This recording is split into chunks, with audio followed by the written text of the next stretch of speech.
Үйленген жігіттің әйеліне жазған хаты. Асыл жарым, егер сенің арқа сүйерің болғанымды қаласаң, мықты жігіттің жары болғың келсе, онда басынан-ақ менің алдыма шығып кетпей, мені сыйлап, өзгелердің алдында құрметтеп, керек кезде тыңдап өмір сүр. Себебі отбасыда шағын мемлекет, онда міндетті түрде біреуі басқарушы болу керек. Егер мен басқаны сүйгенімде сені жарым етіп қалап алмас едім. Мен сені таңдадым. Көп қыздың ішінен саған үйлендім. Ендеше, шайтанның айтқанына ерме. Маған сен, маған арқа сүйе. Маған адал бол. Әйел адам, ер адамның намысы екенін ұмытпа.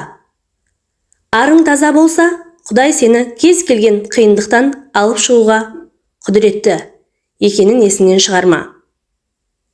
Мені ұятқа қалдырма. Өмірімді сенімен бірге өткіземін деп таңдаған қосағымсың.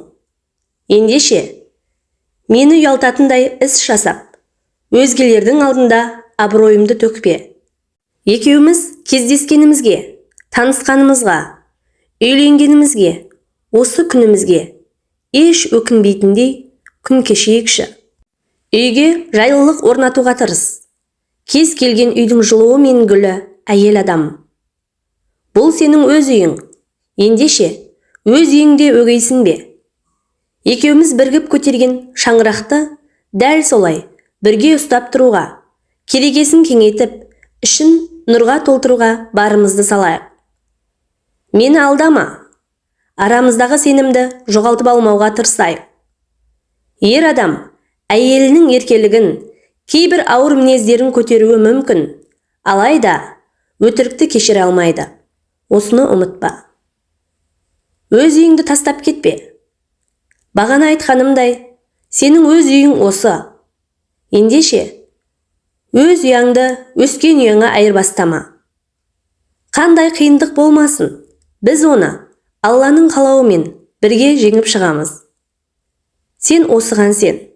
Осы айтқандарымды орындап, адал жар бола алсаң, мен де арқа сүйер азаматың ретінде қолымнан келгенше сені бақытты етуге барымды саламын. Жігіттің жарына жазған хаты өте орынды. Келісесіздер ме? Дәл қазіргі уақытта дүние жүзі бойынша Қазақстан некені бұзу, ажырасу бойынша ең алдыңғы қатарда тұрған мемлекеттердің бірі екен. Қазіргі жастарымыз дәл осы жігіт сияқты ойлап, жігіт сияқты әрекет жасаса, онда ешбір отбасы бұзылмас еді деген ойдамын. Ал сіз қалай ойлайсыз? Төменге өз пікіріңізді қалдыра кетіңіз. Каналыма тіркелмесеңіз, тіркеліп, қоңырау шаны басып қоюды ұмытпаңыз. Осы видеоны жаңадан отау құрған таныстарыңызға жіберуді де ұмытпаңыз.